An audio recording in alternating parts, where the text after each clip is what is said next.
रहेगी। साथियों, बिहार का तेज विकास केंद्र की एनडीए सरकार की बहुत बड़ी प्राथमिकता है। इसलिए आज बिहार चौतरफा विकास के रास्ते पर आगे बढ़ रहा है। बीते वर्षों में पुरानी समस्याओं के समाधान तलाशे गए हैं और नई प्रगति के रास्ते भी बनाए गए हैं। आप याद करिए, लालटेन राज में यहां कैसी दुर्दशा थी। लालटेन राज में एक क्षेत्र लाल आतंक से जकड़ा हुआ था। माओवादियों की वजह से शाम के बाद कहीं आना जाना मुश्किल था। गया जी जैसे शहर लालटेन राज में अंधेरे में डूबे रहते थे। हजारों गांव ऐसे थे जहां बिजली के खंभे तक नहीं पहुंचे थे। लालटेन वालों ने पूरे बिहार के भविष्य को अंधेरे में धकेल दिया था। न शिक्षा थी, न रोजगार था। बिहार की कितनी पीढ़ियों को इन लोगों ने बिहार से पलायन के लिए मजबूर कर दिया था। साथियों, बिहार के लोगों को आरजेडी और उनके साथी सिर्फ अपना वोट बैंक मानते हैं। उन्हें गरीब के सुख दुख, गरीब के मान सम्मान से कोई मतलब नहीं है। आपको याद होगा, कांग्रेस के एक मुख्यमंत्री ने मंच से कह दिया था कि अपने राज्य में बिहार के लोगों को घुसने नहीं देंगे। बिहार के लोगों से कांग्रेस की इतनी नफरत, बिहार के लोगों के प्रति इतनी घृणा, और कोई भूल नहीं सकता। कांग्रेस का बिहार के लोगों के प्रति त्याग, जो दुर्व्यवहार देखने के बाद भी यहां आरजेडी वाले गहरी नींद में सोए पड़े थे। भाइयों बहनों, बिहार की एनडीए सरकार कांग्रेस और इंडी गठबंधन वालों के इस नफरती अभियान का जवाब दे रही है। बिहार के बेटे बेटी को यहीं पर रोजगार मिले, सम्मान की जिंदगी मिले, मां बाप की वो देखभाल कर सके, इसी सोच के साथ हम काम कर रहे हैं।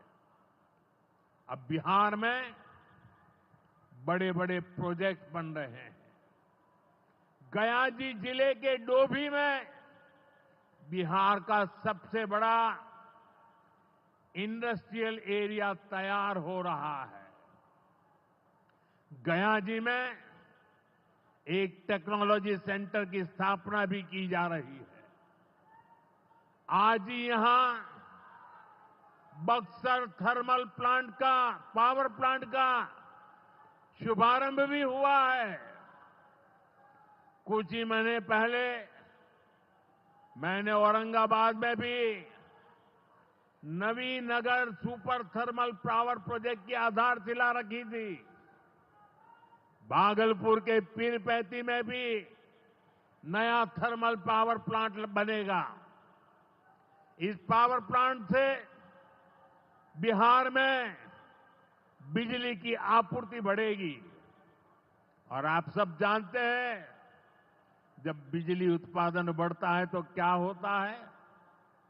घरों में बिजली की सप्लाई बढ़ती है और उद्योगों को भी ज्यादा से ज्यादा बिजली मिलती है और इससे भी रोजगार के नए मौके बनते हैं। साथियों, बिहार के युवाओं को पक्की सरकारी नौकरी देने के लिए नीतीश जी ने बड़ा अभियान चलाया हुआ है। ये नीतीश जी हैं, तभी यहां शिक्षकों की भर्ती भी पूरी पारदर्शिता से हुई। साथियों, यहां के नौजवानों को ज्यादा से ज्यादा संख्या में बिहार में ही रोजगार मिले, उन्हें नौकरी के लिए पलायन न करना पड़े, इसमें केंद्र सरकार की एक नई योजना से भी बहुत बड़ी मदद मिलने वाली है। अभी पिछले सप्ताह इस 15 अगस्त से ही देश भर में प्रधानमंत्री विकसित भारत रोजगार योजना लागू हुई है।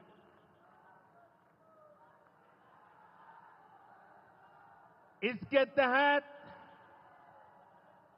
हमारे युवा जब निजी क्षेत्र में पहली नौकरी करेंगे तो केंद्र सरकार उन्हें अपने पास से 15,000 रुपये देगी। जो प्राइवेट कंपनियां युवाओं को रोजगार देगी, उन्हें भी अलग से पैसे सरकार देगी। इस योजना का बहुत बड़ा लाभ बिहार के मेरे युवाओं को भी होगा। साथियों, हमारे देश में कांग्रेस हो, आरजेडी हो, इनकी सरकारों ने कभी जनता के पैसे का मोल नहीं समझा। इनके लिए जनता के पैसे का मतलब रहा है खुद की तिजोरी भरना। इसलिए कांग्रेस आरजेडी की सरकारों में सालों साल तक परियोजनाएं पूरी नहीं होती थी। कोई योजना जितनी लटकती थी उतना उसमें ये पैसे कमा लेते थे। अब इस गलत सोच को भी एनडीए सरकार ने बदल दिया है। अब शिलान्यास के बाद कोशिश होती है जल्द से जल्द समय सीमा में उस काम को पूरा करने के लिए सफल प्रयास किया जाए। आज का एक कार्यक्रम इसका भी एक शानदार उदाहरण है। ओंटा सिमरिया सेक्शन का शिलान्यास करने का सौभाग्य बिहार के लोगों ने मुझे दिया था। और आप लोगों की कृपा देखिए, आप लोगों का प्रेम देखिए कि जिस ब्रिज का शिलान्यास आपने मुझे करने के लिए कहा, आज इसका लोकार्पण करने का अवसर भी आपने मुझे दिया है। ये पुल सिर्फ सड़कों को नहीं, पूरे उत्तर और दक्षिण बिहार को जोड़ने का काम करेगा। जो भारी वाहन पहले गांधी सेतु से होकर 150 किलोमीटर का लंबा चक्कर काटते थे, अब सीधा रास्ता पाएंगे। इससे व्यापार तेज होगा, उद्योगों को ताकत मिलेगी और तीर्थयात्रियों का भी पहुंचना आसान होगा।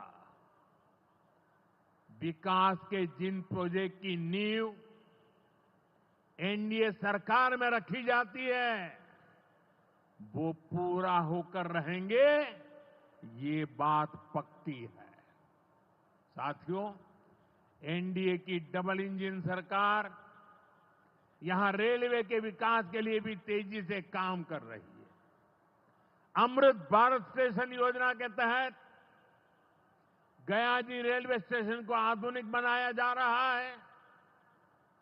इससे गयाजी रेलवे स्टेशन पर यात्रियों को एयरपोर्ट जैसी सुविधाएं मिलेगी। आज गया वो शहर है जहां राजधानी, जनशताब्दी और made in India Vande Bharat ट्रेनों की सुविधा उपलब्ध है।